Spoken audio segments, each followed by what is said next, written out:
Pada kesempatan kali ini, kami dari kelompok 1 membawakan materi tentang konsep dasar perpajakan. Untuk tahu dan lebih memahami materi kami, simak video berikut ini. Definisi pajak menurut Profesor Dr. Rahmat Sumitro, pajak adalah iuran rakyat kepada negara berdasarkan undang-undang dan dapat dipaksakan dengan tiada mendapat jasa timbal atau kontraprestasi yang langsung dapat ditunjukkan dan yang digunakan untuk membayar pengeluaran umum.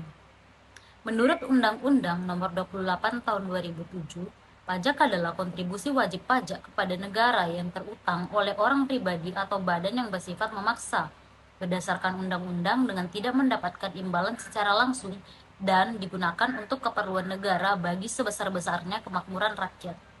Unsur-unsur pajak, yaitu ada subjek pajak. Subjek pajak adalah orang pribadi atau badan hukum yang menurut ketentuan perundang-undangan perpajakan yang ditentukan untuk melakukan kewajiban perpajakan termasuk pemungutan pajak atau pemotongan pajak tertentu.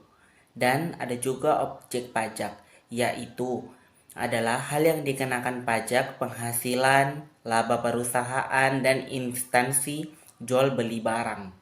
Dan tarif pajak. Tarif pajak ialah ketentuan berupa pajak yang harus dibayar berdasarkan dasar atau objek pajak tersebut. Baik, untuk slide selanjutnya ada fungsi pajak. Fungsi pajak dibedakan menjadi dua, yaitu fungsi pajak budgeter atau anggaran. Yang kedua ada fungsi reguler atau mengatur. Untuk fungsi budgeter atau anggaran adalah pajak sebagai sumber dana bagi pemerintah untuk membiayai pengeluaran-pengeluarannya. Sedangkan fungsi reguler atau mengatur adalah pajak sebagai alat untuk mengatur atau melaksanakan kebijakan pemerintah dalam bidang sosial dan ekonomi. Misalnya, pajak yang tinggi dikenakan terhadap minuman keras untuk mengurangi konsumsi minuman keras. Tarif pajak untuk ekspor sebesar 0% untuk mengurangi ekspor produk Indonesia di pasaran dunia. Baiklah, di sini saya akan melanjutkan materi syarat pemungutan pajak. Yang pertama ada syarat keadilan. Pemungutan pajak harus adil dalam perundang-undangan, diantaranya mengenakan pajak secara umum dan merata, serta disesuaikan dengan kemampuan masing-masing. Yang kedua, syarat yuridis. Syarat yuridis, pemungutan pajak harus berdasarkan undang-undang. Hal ini memberikan jaminan hukum untuk menyatakan keadilan bagi negara maupun warganya. Yang ketiga ada syarat ekonomis. Tidak mengganggu perekonomian pemungutan, tidak boleh mengganggu kelancaran kegiatan produksi maupun perdagangan, sehingga tidak menimbulkan kelesuan perekonomian masyarakat. Yang keempat ada syarat finansial. Pemungutan pajak harus efisien sesuai dengan fungsi budget. Biaya pemungutan pajak harus dapat ditekan sehingga lebih rendah dari hasil pemungutannya. Yang kelima ada syarat sederhana. Sistem pemungutan yang sederhana akan memudahkan dan mendorong masyarakat dalam memenuhi kewajiban perpajakannya. Ada 5 teori pemungutan pajak yang digunakan dalam pemungutan pajak di Indonesia. Yang pertama adalah teori asuransi.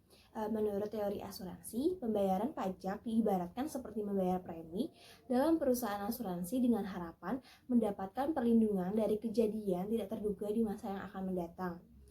Premi asuransi harus dibayarkan oleh setiap peserta asuransi dan dana tersebut kemudian akan digunakan untuk menjamin kehidupan setiap peserta asuransi yang mengalami kejadian tidak terduga yang bisa mengganggu keuangan pribadi. Yang kedua adalah teori kepentingan. Dalam teori kepentingan, ibarat dua belah pihak yang saling membutuhkan dan saling menguntungkan, negara harus melindungi harta dan jiwa masyarakat agar kepentingannya bisa terlaksana dengan baik. Untuk melakukan itu semua, pastinya diperlukan biaya yang cukup banyak. Biaya yang cukup banyak tersebut dibebankan kepada masyarakat. Biaya yang dikeluarkan masyarakat itu sama dengan masyarakat yang membayar pajak. Yang ketiga adalah teori gaya pikul. Dalam teori gaya pikul, pajak yang harus dibayarkan oleh masyarakat harus sesuai gaya pikul dan ukuran yang sesuai dengan pengeluaran dan penghasilan, baik perorangan atau sebuah badan usaha. Gaya pikul yang digunakan untuk membayar pajak akan muncul apabila kebutuhan primer dari individu sudah terpenuhi. Jika individu masih memiliki penghasilan di bawah PTKP atau yang disebut dengan penghasilan tidak kena pajak, maka belum memiliki gaya pikul. Selanjutnya, teori-teori yang mendukung pemungutan pajak yaitu teori bakti, di mana teori ini mendasarkan bahwa negara mempunyai hak mutlak untuk memungut pajak. Di lain pihak, masyarakat menyadari bahwa membayar pajak sebagai suatu kewajiban untuk membuktikan tanda baktinya terhadap negara, karena negaralah yang bertugas menyelenggarakan kepentingan masyarakat. Yang terakhir yaitu teori asas daya beli, di mana teori ini berpendapat bahwa fungsi pemungutan pajak adalah mengambil daya beli dari rumah tangga masyarakat untuk rumah tangga negara, kemudian menyalurkan kembali ke masyarakat dengan maksud untuk memelihara kehidupan masyarakat dan untuk membawa ke arah tertentu, misalnya kesejahteraan. Pengelompokan pajak. Pengelompokan pajak terbagi menjadi 3, yaitu yang pertama menurut golongan. Yang pertama, pajak langsung. Pajak langsung itu secara ekonomis pajak yang harus dipikul sendiri oleh wajib pajak dan tidak dapat dibebankan atau dilimpahkan kepada pihak lain. Secara yuridis, pemungutannya itu periodik, contohnya PPh. Yang kedua, pajak tidak langsung. Secara ekonomis, pajak ini itu pembayarannya dapat dibebankan atau dilimpahkan kepada orang lain atau pihak lain. Secara yuridis, pemungutannya itu secara insidental, contohnya yaitu PPN. Kemudian yang kedua, pengelompokan pajak menurut sifatnya. Yang pertama, pajak subjektif. Pajak ini berpangkal atau berdasarkan secara subjeknya. Dalam artiannya yaitu keadaan diri wajib pajak, contohnya PPh. Kemudian kedua, pajak objektif. Pajak yang berpangkal pada objeknya tanpa memperhatikan keadaan diri wajib pajak, contohnya PPN dan PPNBM. Kemudian yang ketiga, pajak menurut lembaga pemungut. Yang pertama, pajak pusat. Pajak yang dipungut oleh pemerintah pusat dan digunakan untuk membiayai rumah tangga negara. Contohnya yaitu PPh, PPN, PPNBM, Bea Materai. Kemudian yang kedua, pajak daerah. Pajak daerah ini dipungut oleh pemerintah daerah dan digunakan untuk membiayai rumah tangga daerah. Pajak daerah ini terdiri atas pajak provinsi dan pajak kabupaten atau kota. Contohnya yaitu pajak hotel, pajak restoran, pajak hiburan, pajak reklame, dan pajak penerangan jalan. Bagaimana sistem pungut pajak di Indonesia? Sistem pajak terbagi menjadi 3. Yang pertama, sistem pemungutan pajak yang sebesar pemungutannya ditentukan oleh pemerintah.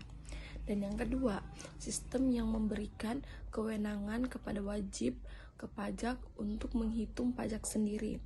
Dan yang ketiga, sistem yang memberi wewenang kepada pihak ketiga bukan pemerintahan wajib pajak untuk besaran pajak yang ditanggung wajib pajak. Dan pajak tidak tepat, di mana masyarakat tidak melakukan usaha atau perbuatan secara nyata untuk menghambat pelaksanaan pemungutan pajak. Contohnya yaitu ketika masyarakat sudah semakin paham tentang pajak, misalnya karena sering mendapat penyuluhan maupun konsolidasi tentang pajak, maka pemerintah harus hati-hati dalam memungut pajak.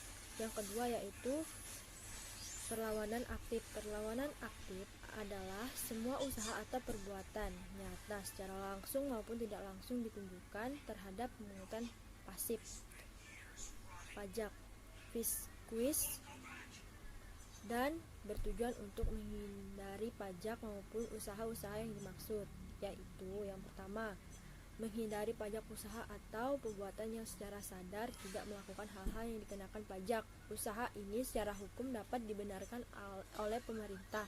Usaha ini biasanya dilakukan dengan menahan diri atau mengurangi dan menekankan konsumsinya terhadap barang-barang yang dikenakan pajak. Kedua yaitu melalaikan pajak. Pada hakikatnya melalaikan pajak adalah usaha untuk menolak membayar pajak yang telah ditetapkan. Tindakan ini juga termasuk menolak memenuhi formalitas yang harus dipenuhi sebagai wajib pajak. Usaha ini umumnya berupa pajak dengan mengalami penyitaan dengan cara melenyapkan barang-barang yang dapat menjadi perangan atau menjadi dan memindahkan tangankan barang-barang yang akan disita serta sanggahan atau proses terhadap pengadilan negeri, disingkat dengan PM. Yang ketiga yaitu mengelak atau menyelundupkan. Pajak yaitu suatu bentuk perbuatan pura-pura atau simulasi di mana wajib pajak mengajukan pernyataan yang tidak tepat atau memberikan data yang tidak benar. Pengelolaan pajak ini termasuk terutama dilakukan dengan cara mengabaikan formalitas atau memasukkan dokumen dan mengisinya secara tidak lengkap. Dalam proses pemeriksaan pajak, David menilai wajib pajak perlu melihat apa yang dilakukan oleh fungsional pemeriksaan pajak, serta memastikan setiap prosedur dan tahapan yang ada di petunjuk teknis dan peraturan telah diikuti. Pemeriksaan yang dilakukan untuk menguji kepatuhan pemenuhan kewajiban berpajak harus dilaksanakan sesuai dengan standar pemeriksaan. Hal itu sebagaimana diatur dalam Peraturan Menteri Keuangan atau PMK. Selain memahami prosedur pemeriksaan, wajib pajak juga perlu mengevaluasi proses teknik pengujian. Sebagai contoh, terkait proses teknik pengujian melalui ekualisasi dan rekonsiliasi.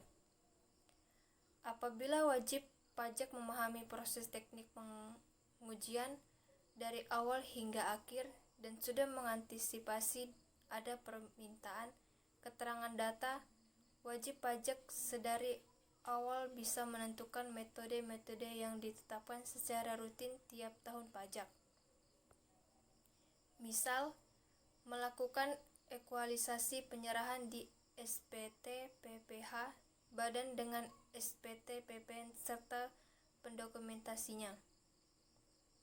Dengan demikian, pengetahuan mengenai bagaimana cara mengidentifikasi masalah serta risiko pajak serta menangani sengketa pajak termasuk terkait PPH badan, PPH potong pungut atau dalam kurung PPH put tutup kurung dan PPN merupakan hal yang penting untuk dimiliki oleh wajib pajak. Sehingga dapat disimpulkan pengertian pajak adalah: pertama, iuran dari rakyat kepada negara; 2, dapat dipaksakan atau dipungut berdasarkan undang-undang beserta aturan pelaksanaannya; 3, tanpa jasa timbal balik atau kontraprestasi yang dapat ditunjukkan secara langsung; 4, digunakan untuk membiayai rumah tangga negara atau pemerintah atau budgeter. Yang terakhir, pajak dapat pula mempunyai tujuan yang tidak budgeter, yaitu mengatur reguler. Sekian dari PPT materi kami, kurang lebihnya mohon maaf. Thank you and see you in the next video.